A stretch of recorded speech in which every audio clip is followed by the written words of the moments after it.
Today we're going to be tackling a subject that has become really at the forefront of a lot of YouTube channels recently, the dreaded 10-year rule. We've seen videos that are claiming that this rule is killing the RV community lifestyle. Let's dive into it. Hi, I'm Felix. And I'm Cindy. In 2019, we sold everything and moved into our RV full-time. Since then, we've been traveling the country following my nursing contracts. On this channel, we hope to help others find their path to full-time RV living. We are the Roaming Gomes. Hey everyone, welcome back to the channel. For those of you new around here, I'm Felix. And I'm Cindy. And we are the Roaming Gomes, and we had a pretty good week. Yep, especially Felix. He got his truck back. Yeah, I got my truck back. Yay! And it has a brand spanking new transmission in it. And in the upcoming weeks, I'm going to be doing a video talking about why I chose a gas truck versus a diesel. But that's for another day. You have some pretty interesting stuff coming up. Yeah, my daughter, next to my youngest daughter, Kayla, and her daughter are coming, Aria. They're coming to see us in a couple of weeks. I mean, we're always happier to see grandkids than the kids. I mean, let's be honest. Maybe a little bit. And yeah, you might notice that we're inside today. It's June, and it's Arizona, and it's currently 100 degrees outside. We have an excessive heat warning. Yeah. So we decided to take it easy on ourselves and not sit out in the blazing heat. And just so you know what we do for you guys, what we're willing to sacrifice for our viewers, we have the air conditioner turned off in here so you don't have that humming in the background. Yeah. So we're going to talk real fast. Yeah, we're trying to get this thing done. But let's talk about that 10-year rule and what it is. It's some RV parks have put into place a rule stating that they will not allow anyone with an RV 10 years or older to stay in their park. First of all, right up front, I want to say that this is not as widespread as a lot of people have made it out to be.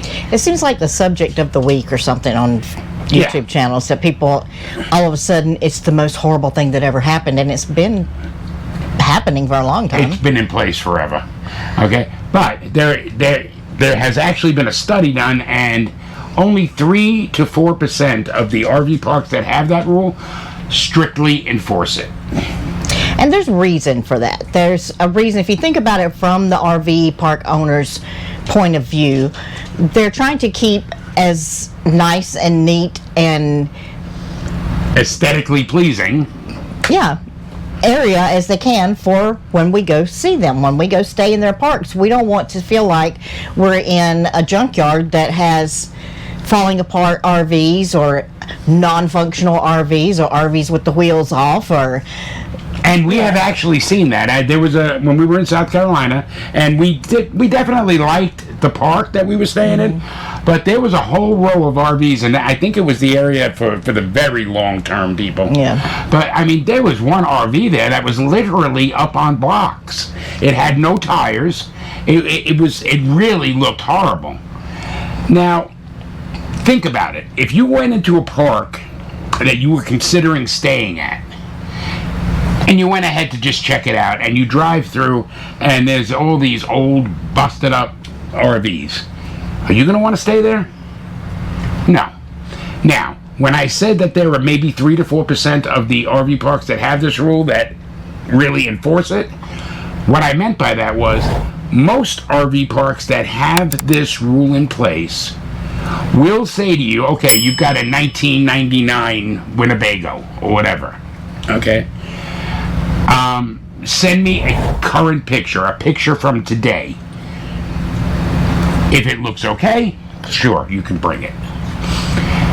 They don't want people coming in there that don't take care of their RVs. I mean, there are liability issues there. Yeah. I mean, they bring in the RVs, the thing is a busted up piece of junk, and it sets on fire in there. Or they get there and it no longer functions. They can't get it out of the spot, they're stuck with the RV in the spot. Sometimes people abandon them. Then they've got to figure out how to get this non-functioning piece of stuff out of their RV park. So it's expense, it's liability, it's aesthetics, and it's for the comfort and enjoyment of the rest of the people that are in the RV park. Exactly.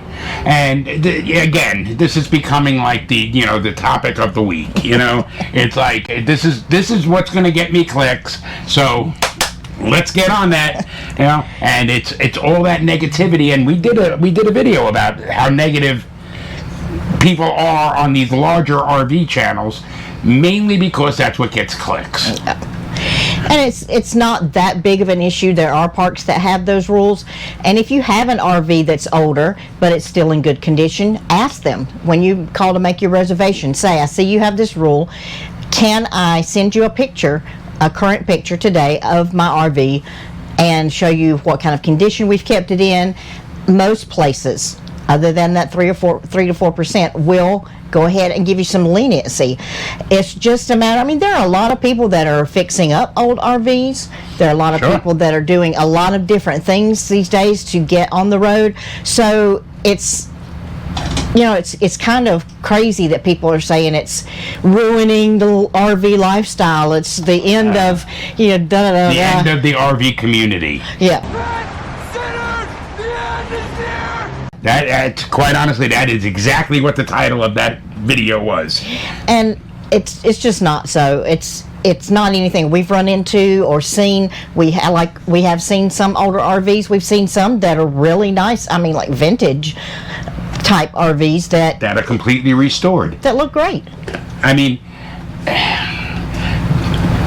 would be willing to bet that 3 to 4% that they talk about are the high-end resort RV parks. Yeah. And in all honesty, the person that I'm referring to indirectly that did this video likes to stay at those.